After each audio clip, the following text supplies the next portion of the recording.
अच्छा बच्चों, आज हम कक्षा 12 में राजनीति विज्ञान की कक्षाएं शुरू करेंगे। कक्षा 12 में राजनीति विज्ञान की 2 किताबें हैं। पहली किताब का नाम है समकालीन विश्व राजनीति और दूसरी किताब का नाम है स्वतंत्र भारत में राजनीति। तो जो पहली किताब है यह भाग 1 है, जिसका नाम है समकालीन विश्व राजनीति। समकालीन विश्व राजनीति, contemporary world politics. Contemporary world politics, इसको आज शुरू करेंगे। इसमें 9 अध्याय हैं। पहले अध्याय का नाम है शीत युद्ध का दौर। शीत युद्ध का दौर या कोल्ड वार इरा। Cold war. तो सबसे पहले बच्चे ये समझते हैं कि शीत युद्ध क्या है। शीत युद्ध क्या है, आखिर ये कोल्ड वार क्या है। शीत युद्ध एक ऐसे युद्ध को कहते हैं जिसमें किन्हीं 2 देशों के बीच या किन्हीं 2 गुटों के बीच एक ऐसा युद्ध होता है कि जिसमें दोनों गुट के बीच आपसी वैचारिक मतभेद होता है, आपसी वैचारिक वैमनस्यता होती है, वैचारिक दुश्मनी होती है। एक कट्टर दुश्मन एक दूसरे के होते हैं, लेकिन आपस में कभी हथियारों का युद्ध नहीं हो पाता है। कोई भी देश या कोई भी गुट दूसरे गुट पर हथियारों का प्रयोग नहीं करते हैं। उसी को हम कोल्ड वार या ठंडा युद्ध या शीत युद्ध के नाम से जानते हैं। पहले हम आपको थोड़ा इसका बैकग्राउंड बता दें कि शीत युद्ध कैसे शुरू हुआ, क्या इसके पीछे कुछ कारण था। एक्चुअली आपने सुना भी होगा कि विश्व युद्ध हुआ था एक बार। विश्व युद्ध, 2 विश्व युद्ध हुए हैं आज तक विश्व में। आज तक जो हमारी हिस्ट्री है, मानव इतिहास है, विश्व का मानव इतिहास है, उसमें आज तक 2 विश्व युद्ध हुए हैं। पहला जो विश्व युद्ध था, फर्स्ट वर्ल्ड वार था, ये 1914 से 1918 के बीच हुआ। और जो सेकेंड वर्ल्ड वार था ये 1939 से 1945 के बीच हुआ। 6 साल ये युद्ध चला है, दूसरा युद्ध। ये जो दूसरा युद्ध था ये विश्व के 2 गुटों के बीच चला। इसमें 2 गुट थे विश्व में। प्रथम गुट का नाम ये मित्र राष्ट्र था, जबकि द्वितीय गुट का नाम धुरी राष्ट्र था। मित्र राष्ट्र में कुछ देश थे, जैसे इसमें अमेरिका हो गया, जिसको यूएसए भी बोलते हैं। दूसरा था सोवियत संघ, जिसको यूएसएसआर भी कहते हैं। तीसरा था इनका दोस्त ब्रिटेन। चौथा था फ्रांस। ये कुछ देश थे मित्र राष्ट्र में। ऐसी धुरी राष्ट्र में भी कुछ देश थे। जैसे ये जर्मनी हो गया। जर्मनी का शासक कौन था? तानाशाह शासक हिटलर। दूसरा हो गया इटली। इटली का शासक कौन था? मुसोलिनी। हिटलर और मुसोलिनी के बारे में आपने सुना होगा, काफ़ी क्रूर शासक थे, काफ़ी तानाशाही शासक थे। नंबर 3 है जापान। ये 3 राष्ट्र धुरी राष्ट्र में थे। तो जब द्वितीय विश्व युद्ध लड़ा गया तो एक धड़ में या एक गुट में ये देश थे, दूसरे गुट में ये देश थे। 6 वर्षों तक युद्ध चला। और इसका समापन कैसे हुआ? जब अमेरिका ने जापान के 2 शहरों पे, हिरोशिमा और क्या दूसरा शहर कौन था? नागासाकी पर क्या गिराया था? परमाणु बम का अटैक किया था। पहली बार विश्व में ये हादसा हुआ जब किसी पे परमाणु बम का इस्तेमाल किया गया। और किसने किया? अमेरिका ने। जापान के 2 शहरों हिरोशिमा और नागासाकी पे क्या कर दिया? परमाणु बम डाल दिया। परमाणु बम का विध्वंस इतना था, इससे इतना नुकसान हुआ कि विश्व स्तब्ध रह गया। अंतर्राष्ट्रीय समाज यह देख के स्तब्ध रह गया कि कोई ऐसा बड़ा बम भी होता है। एटॉमिक एनर्जी इतनी ज़्यादा भी हो सकती है कि जिससे इतना ज़्यादा विध्वंस हो सकता है। और ये प्रमाण है आज भी अमेरिका की इन शहरों, ये जापान की इन शहरों में आज भी बच्चे या जीव जंतु लूले लंगड़े पैदा होते हैं। वनस्पति एकदम से क्या हो गई यहाँ की, समाप्त हो गई थी इसके रेडिएशन से, इसके विकिरण से। अच्छा, जो हिरोशिमा पे जो परमाणु बम गिराया अमेरिका ने, वो 6 अगस्त को गिराया था 1945 को, और जो नागासाकी पे गिराया वो 9 अगस्त को गिराया था 1945। इन परमाणु बमों के कुछ कोड नाम भी थे। जो हिरोशिमा पे जो परमाणु बम गिरा, इसका नाम था लिटिल बॉय, लिटिल बॉय। और जो नागासाकी पे परमाणु बम गिरा, इसका नाम था फैट मैन, फैट मैन। और इसी के साथ यह द्वितीय विश्व युद्ध समाप्त भी हो गया, द्वितीय विश्व युद्ध समाप्त भी हो गया। आलोचकों का कहना भी है, ये भी कहना था कि अमेरिका ने जो ये परमाणु बम गिराया, ये गलत गिराया।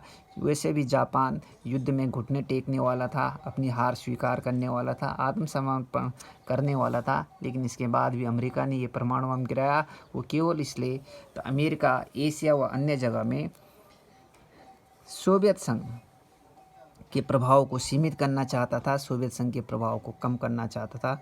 और दूसरा, अमेरिका विश्व परिदृश्य को या विश्व राजनीति या विश्व अंतर्राष्ट्रीय समाज को यह भी जग जाहिर करना चाहता था कि वह ही विश्व की एकमात्र सर्वशक्तिशाली देश है और उसके पास परमाणु बम है। और इस परमाणु बम के प्रयोग के द्वारा यह सिद्ध करना चाह रहा था कि उसके बाद वाकई आज क्या है, ये परमाणु बम है और इतना खतरनाक बम है कि विश्व की एक सर्वशक्तिमान, अगर सर्वशक्ति कोई देश है, वो सर्वशक्तिशाली कोई देश है, तो वह केवल अमेरिका है। लेकिन कुछ जो अमेरिका के समर्थक थे, वो कुछ विश्लेषक ऐसा भी कहते थे कि अमेरिका जल्दी से जल्दी युद्ध समाप्त करना चाह रहा था, एवं जो आगे की जनहानि हो रही थी इस विश्व युद्ध से, उसको कम करना चाह रहा था। खैर, जो भी हुआ, द्वितीय विश्व युद्ध तो समाप्त हो गया, लेकिन इससे एक नया परिदृश्य सामने आया। वो क्या है, 2 महाशक्तियों का उदय हो गया, 2 महाशक्तियों का उदय हो गया। Arisen of 2 world power. इन 2 महाशक्तियों में, विश्व में अब 2 महाशक्तियाँ रह गई। एक का नाम था अमेरिका और एक का नाम था सोवियत संघ। अमेरिका या यूएसए और सोवियत संघ को क्या कहते थे, यूएसएसआर। विश्व में 2 महाशक्तियों का उदय हो गया, ठीक है। और दोनों ही महाशक्ति, ये कैसी महाशक्ति थी, दोनों ही महाशक्तियाँ ये आज ऐसी महाशक्तियाँ थी जो क्या थी, परमाणु शक्ति संपन्न, परमाणु शक्ति संपन्न राष्ट्र। दोनों ही, अमेरिका के पास भी परमाणु बम आ गया था और सोवियत संघ के बाद में 1949 में इसने भी परमाणु परीक्षण कर दिया था, इसके पास भी परमाणु बम आ गया था।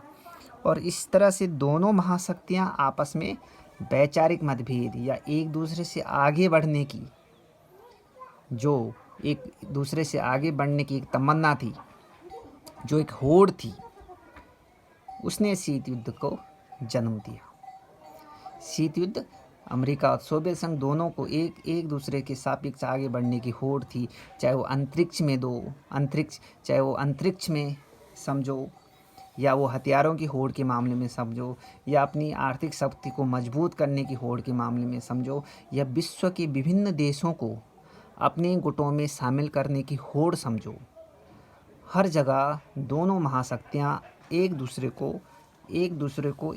से ऊपर मजबूत करना चाह रहे थे। और उसी से शीत युद्ध का जन्म हुआ, इसी से शीत युद्ध का जन्म हुआ। यह युद्ध एक रक्त रंजित युद्ध के रूप में तब्दील नहीं हुआ। इसका मतलब इसकी जो तासीर थी वो ठंडी थी, इसकी जो तासीर थी वो ठंडी थी। इस युद्ध में ये भी पता नहीं चल रहा था कि विजेता कौन है। असमों की स्थिति इस समय थी कि विजेता कौन हो, क्योंकि दोनों ही शक्ति संपन्न थे, दोनों ही परमाणु शक्ति संपन्न राष्ट्र थे। लेकिन विभिन्न अंतर्राष्ट्रीय मंचों में जब भी मौका मिलता था तो सोवियत संघ अमेरिका की बुराई करता था और अमेरिका सोवियत संघ की बुराई करता था। हर समय एक दूसरे को कमज़ोर बनाने की दोनों की रणनीति होती थी और एक दूसरे से सापेक्ष अपने आप को मजबूत करने की दोनों देशों की एक मनोकामना होती थी। इसी टॉपिक में वैसे आगे है अवरोध, एक टॉपिक है अवरोध। यहीं पे एक टॉपिक आता है अवरोध या डिटरेंस। वैसे डिटरेंस जो है ये वर्ल्ड पॉलिटिक्स में काफ़ी फेमस शब्द है। इसको वैसे हिंदी में कहते हैं रोक एवं संतुलन। रोक एवं संतुलन की स्थिति आ गई थी विश्व में। रोक एवं संतुलन वही चीज़ है जब दोनों पक्षों या दोनों देशों के पास मतलब परस्पर नुकसान पहुंचाने की इतनी क्षमता होती है, परस्पर नुकसान पहुंचाने की ऐसी क्षमता होती है कि कोई भी देश या कोई भी पक्ष युद्ध का खतरा मोल नहीं उठाना चाहता है। कोई भी पक्ष या देश युद्ध का खतरा नहीं उठाना चाहता है। इसी को हम अवरोध के रूप में भी जानते हैं, इसी को हम अवरोध का नाम भी देते हैं। लेकिन इस शीत युद्ध ने विश्व में जो ये दो महाशक्तियाँ थी, दो महाशक्तियों का उदय हुआ, अमेरिका और सोवियत संघ का। इससे क्या हुआ, अमेरिका ने भी और सोवियत संघ ने विश्व के छोटे छोटे देशों को, सभी देशों को, जितने देशों को हो सके अपने गुट में शामिल करना चाहा और सोवियत संघ ने भी विभिन्न देशों को अपने गुट में शामिल करना चाहा। जो अमेरिका था, अमेरिका ने पश्चिमी देशों को, पश्चिमी यूरोप के देशों को अपने साथ मिलाना चाहा। वैसे ही सोवियत संघ ने इस शीत युद्ध के दौर में पूर्वी यूरोप के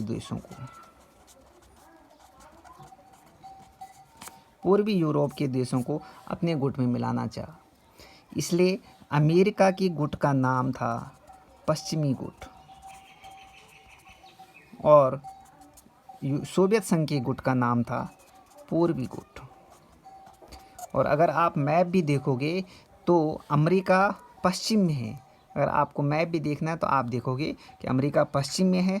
और अगर आप सोवियत संघ की स्थिति देखेंगे मैप में, विश्व के अंतर्राष्ट्रीय मानचित्र में या विश्व के मानचित्र में, तो वो पूर्वी साइड है। इसको पश्चिमी गुट कहा। इसी को हम पूंजीवादी गुट भी कहते हैं, पूंजीवादी गुट। क्योंकि अमेरिका एक ऐसा देश था, या पश्चिम यूरोप आज भी देखा जाए, अमेरिका और पश्चिम यूरोप एक ऐसा क्षेत्र है जो पूंजीवादी देश हैं, कैपिटलिस्ट कंट्रीज़ हैं। ये पूंजीवादी देश हैं, ये पश्चिमी गुट हैं, ये विकसित देश भी हैं और ये मुक्त बाजार अर्थव्यवस्था पे आधारित देश हैं। आज भी यहाँ उदारीकरण, निजीकरण, वैश्वीकरण